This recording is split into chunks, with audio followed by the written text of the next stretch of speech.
पुण्यासारख्या शहरामध्ये स्वारगेटची घटना घडते, शिरूरची घटना घडते, राज्यभरात आपण बघतोय की संतोष देशमुखांची हत्या असेल, आतामध्ये जे आहे ते जालन्याचं प्रकरण असेल, परभणीचं सूर्यवंशींचं प्रकरण असते। कायदा सुव्यवस्था आहे का नाही, पोलीस यंत्रणा आहे का नाही, पोलिसांचा धाक जो आहे तो गुन्हेगारांवर का नाहीये, आणि म्हणूनच कायद्याची अंमलबजावणी होणं गरजेचं आहे। कायदा सुव्यवस्थेचा प्रश्न जो आहे तो ऐरणीवर आलेला आहे। दर तासाला एक एक गंभीर घटना महिलांच्या बाबतीत घडतीये, तरी सुद्धा आपण बघतोय की ते कमी होण्याचं मात्र नाव घेतलं जात नाही। याचं कारणच हे की पोलिसांचा गुन्हेगारांवरचा वचक जो आहे तो कमी झालेला आहे। महिला जेव्हा पोलीस स्टेशनला केस घेऊन जाते तेव्हा तिलाच उलटे प्रश्न विचारले जातात, तिला जे आहे ते चुकीच्या पद्धतीने बघितलं जातं। जेव्हा ती तक्रार दाखल करते तेव्हा तिला बदनाम करण्याचा प्रयत्न केला जातो, आणि म्हणूनच महिला ज्या आहेत त्या तक्रार करायलाही घाबरतात, आणि जेव्हा बदनामी होते तेव्हा त्या आत्महत्या करण्याशिवाय त्यांच्याकडे पर्याय नसतो। माझी गृहमंत्र्यांना विनंती आहे की जागतिक महिला दिन आहे, जागतिक महिला दिन महिला आम्ही साजरा करत नाही, आम्हाला रस्त्यावर न्याय मागायला उतरावं लागतंय। हे तुमचं अपयश आहे। महिला कारण भयभीत झालेल्या आहेत। महिलांच्या बाबतीत 3-4 वर्षापूर्वी सांगितलं गेलं की तातडीनं शक्ती कायदा आणू, त्याच्यासाठी विशेष अधिवेशन बोलवलं, सगळ्या महिला संघटनांच्या ज्या आहेत त्या शिफारशी मागवण्यात आल्या, त्यांना काय त्याच्यामध्ये दुरुस्ती करायची ते मागवण्यात आलं, पण अजूनही महिलांसाठी शक्ती कायदा येत नाही, त्याची अंमलबजावणी केली जात नाही।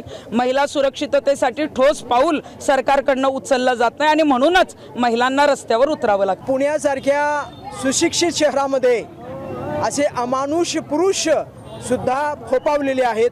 ही घटना यापूर्वी इतक्या प्रमाणामध्ये झालेली नव्हती। जरी आम्ही पुरुष असलो तरी आम्ही महिलांना सन्मान, महिलांना आदर्श आणि त्यांचा स्वाभिमान, कारण आम्हाला मुली आहेत, आम्हालाही बायको आहे, आम्हाला बी आई आहे, आम्हालाही भाऊजे आहे, हे भान कुठंतरी पुरुष वर्ग विसरतो आहे। आणि ह्या पुरुष वर्गाला सरळ करायचं असेल तर कायद्यामध्ये बदल करून महिलावरती अत्याचार करणाऱ्या पुरुषाला जाहीर चौकामध्ये फाशी दिली पाहिजे। जर हे कायद्यामध्ये नसेल आणि पोलिसांच्या अधिकारात नसेल तर अशा नराधमांना महिलांच्या ताब्यात द्या, त्याचं काय काय कापतील ह्याचा हिशोब लागायचा नाही। पाकिस्तानमध्ये असेल, अरब कंट्रीमध्ये असेल, बाईकडे वाईट नजरेने बघितलं तर तिची नजर काढतात, हात लावला तर त्याचे हात कापतात, आणि तिच्याबरोबर काय गडबड केली तर अखंड उभा आडवा चिरतात। भारत एवढा लोकशाही मोठा गाजवणारा भारत, काय गुरु, जगगुरु, आणि त्या जगगुरूच्या त्या देशामध्ये महिलांवरती अत्याचार करता आहेत याचं भान ह्या देशाचे पंतप्रधान, ह्या देशाचे गृहमंत्री, आणि विशेष करून महाराष्ट्राचे मुख्यमंत्री, महाराष्ट्राचे 2 उपमुख्यमंत्री, महाराष्ट्राचा एक गृहमंत्री आणि त्या विमेन कमिशनवरती बसणारी ती महिला भगिनी हे काय करतात, त्यांनी तातडीने राजीनामे दिले पाहिजे। पुण्यामध्ये असं होणं म्हणजे लातूर, बीड, बाकीच्या भागामध्ये तरी सहजरित्या होत आहे। महिला केसेस नोंदवत नाहीत भिवून, महिलांची आबरू जाईल म्हणून त्या बिचारा बाया निमूटपणे सहन करतात। आता ह्या आपल्या निवेदनाच्या माध्यमातून महाराष्ट्र आणि केंद्र सरकारला आम्ही बजावू इच्छितोय, महिलांच्यासाठी असलेला निर्भया फंड असेल, किंवा विशाखा प्रकरणामधला निकाल असेल, किंवा वर्मा कमिशनचा जो रिपोर्ट आहे, किंवा आज तृप्तीताईंनी जो शक्ती रिपोर्ट आहे किंवा शक्तीतील काही रिकाचे, याची कठोर अंमलबजावणी नाही सुरू केल्यास तर 50% महाराष्ट्रातल्या महिला रस्त्यावरती उतरतील, आणि देसाईसारखे असतील, पल्लवीसारखे असतील अशा आक्रमक महिला जेव्हा रस्त्यावरती उतरतील त्यावेळेला राजकारणाचे सुद्धा अंगावरती कपडे ठेवणार नाहीत, प्रशासनाला तरी सोडणारच नाहीत, पोलीस खात्याला तर गाय करणारच नाहीत। याचं भान थोडंसं ठेवायची आज गरज आहे, आणि हाच संदेश आपण देण्यासाठी आज महिलांची शेतकरी कष्टकरी महिला परिषदेच्या वतीनं आपण आयोजित केलेल्या रॅलीला अत्यंत शेवटच्या क्षणी तृप्तीताईंना निरोप देखून देखील ते आलेले आहेत, आणि आपण सर्व मीडिया बंधू आणि भगिनी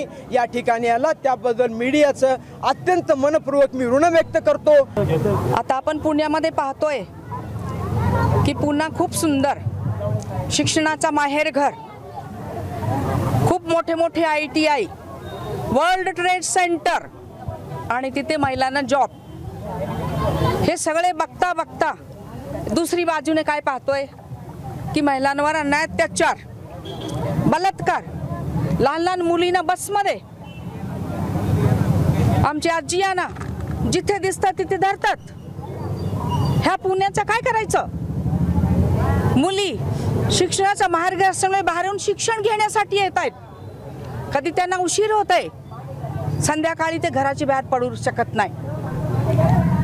आज आमची पहिली मागणी आहे की प्रत्येक पुरुषाने 6च्या नंतर घरातून बाहेर पडायचे नाही. फक्त महिलाने बाहेर पडलं पाहिजे. संरक्षण भेटलंच पाहिजे. जे अत्याचार करणार आहे त्याने घराच्या आत बसायचं आणि फक्त महिलाने बिंदास फिरायचं आणि त्यांचे काम करायचं. म्हणजे चिमुकल्या मुलीपासून तर म्हाताऱ्या आजीपर्यंत त्यांच्यावर अत्याचार केले जातात, त्यांच्यावर बलात्कार केले जातात. ही अतिशय म्हणजे निर्लज्जास्पद गोष्ट आहे आणि हे सगळे अन्याय थांबले पाहिजेत. महिलांना न्याय मिळाला पाहिजे. बैलपोळ्यासारखं सजवून एकच दिवस महिला दिन साजरा करण्यापेक्षा आमच्यावर होणाऱ्या अत्याचारांना न्याय द्या. त्या महिलांवर अत्याचार होतात आहेत त्यांना फाशी द्या. त्वरित शिक्षा झाली पाहिजे. उगाचच ते लिचपत पडलं नाही पाहिजे. त्याच्यामुळे त्वरित शिक्षा ही लोकांना झाली पाहिजे. जे काही महिलांवर अत्याचार करतात त्याला तुम्ही छत्रपती शिवाजी महाराज जयंती साजरी करता, आपण जिजाऊंच्या लेकी म्हणवता किंवा छत्रपतींनी आपल्याला परस्त्रीला सन्मानित केलेलं आहे. त्या जर स्वराज्यामध्ये असे जर महिलांवर अत्याचार होत असतील तर अशा नराधमांना फाशी दिली पाहिजे. भर चौकात त्यांचे हातपाय तोडून त्यांना जीवित ठेवून शेवटच्या मरणापर्यंत शेवटचा त्यांचा जीव जास्तपर्यंत तडपवलं पाहिजे. अशा प्रकारच्या शिक्षा या ठिकाणी दिल्या गेल्या पाहिजेत. मला असं वाटतं सरकार जर आपल्या लाडक्या बहिणी म्हणतं आणि लाडक्या बहिणींची जर सुरक्षा जर त्यांना करता येत नसेल तर तुमच्या 1,500ची आम्हाला भीक नको, आम्हाला न्याय द्या. अशा प्रकारच्या मागण्या मी तमाम कष्टकरी महिला संतुलन संस्था आणि वाघोली महिला विकास आघाडीच्या वतीने या ठिकाणी आपल्या सर्वांना सांगते. आता आम्ही प्रत्येक ठिकाणी निवेदन देण्याचा प्रयत्न करतोय. आम्ही विधान भवनावर पण गेलो होतो, कलेक्टरांपर्यंत पण गेलेलो आहे, कमिशनर ऑफिसला पण आम्ही निवेदन दिलेलं आहे. महिला संघटनेच्या संतुलन महिला एकजुटीचा हम भारत की नारी है, अरे हम भारत की नारी है. महिलांवर अत्याचार करणाऱ्याचं करायचं काय? त्या नराधमांना भर चौकात